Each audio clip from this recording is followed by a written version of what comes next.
Ether founder Vitalik Buterin stated on Tuesday that the ETH merger is anticipated to take place around September 13th to September 15th. The second largest cryptocurrency in the world will thereafter abandon its energy-guzzling proof-of-work consensus process. In this video, we will discuss what will occur during the ETH merge.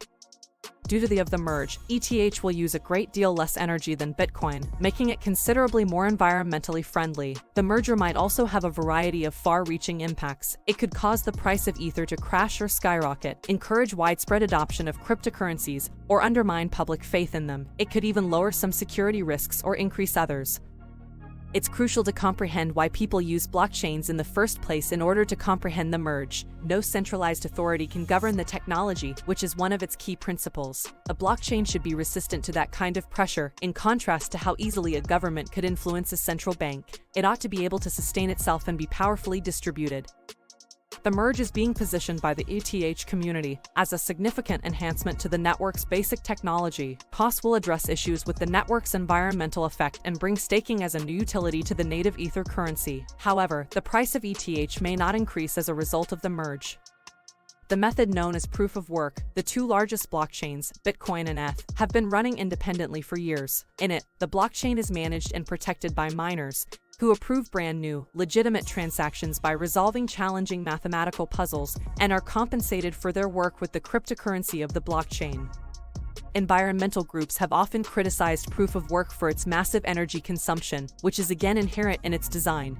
Particularly as nations attempt to cut their emissions in response to climate change, some engineers contend that proof of work has design flaws related to security and scalability. The early ETH developers were thus experimenting with the notion of someday switching over to a novel, unproven approach called proof of stake even as they were beginning to create the network on proof of work in 2014. The ETH network's transition to proof of stake, or its new consensus mechanism for verifying cryptocurrency transactions, is symbolized by the merge. Proof of work, the more power-hungry process invented by Bitcoin, will be replaced by the new system. For a number of reasons, developers believe that making such a hazardous move will be worthwhile. Environment is the first. According to researchers at the ETH Foundation, the network's energy consumption will decrease by more than 99% because miners won't have a financial incentive to run computers constantly. Many hope Bitcoin will follow the same course as the merging since it is a huge step in the right direction. With far less climate, air, and water pollution, switching to an energy-efficient system is doable, as demonstrated by ETH. Also, block transactions under proof of stake are validated by validators who have staked some of their tokens. A person is more likely to be randomly selected as a network validator the more tokens they have linked to the blockchain. Changes to Ether's distribution and issuance rates will also be made as a result of the merge. Depending on who you ask, these changes might be good or bad. A risk, however remote, exists that the merge will not succeed or that POS will turn out to be less secure than POW. Additionally, there is conjecture that the merge has already been factored into market prices. Staked Ether won't be released from the network's lockup until about 6 to 12 months after the merge. Then, those who have staked their own Ether will be able to withdraw it along with any profits it has generated. Watch for announcements on how withdrawals will be handled if you stake using centralized staking providers or pools. You won't need to claim fresh POS ETH or ETH2 tokens if you currently have Ether. After the merge, your balance will stay exactly the same, and you can continue utilizing the network as usual. Users of ETH won't need to do anything following the merge, but software vendors and node operators will need to upgrade their software to make sure they are interacting with the most recent version of the network.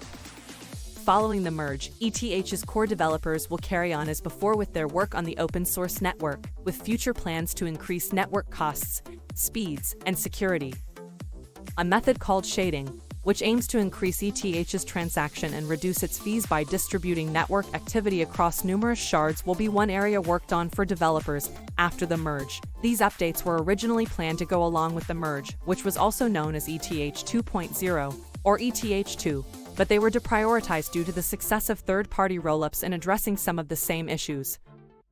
Experts will be attentively observing the market to see whether usage of outdated versions of ETH will surge or declines to zero in the process. In any case, new ETH and cryptocurrency chapters will start the following week. If you know of any other developments with ETH, please let us know in the comments below. Thanks for watching.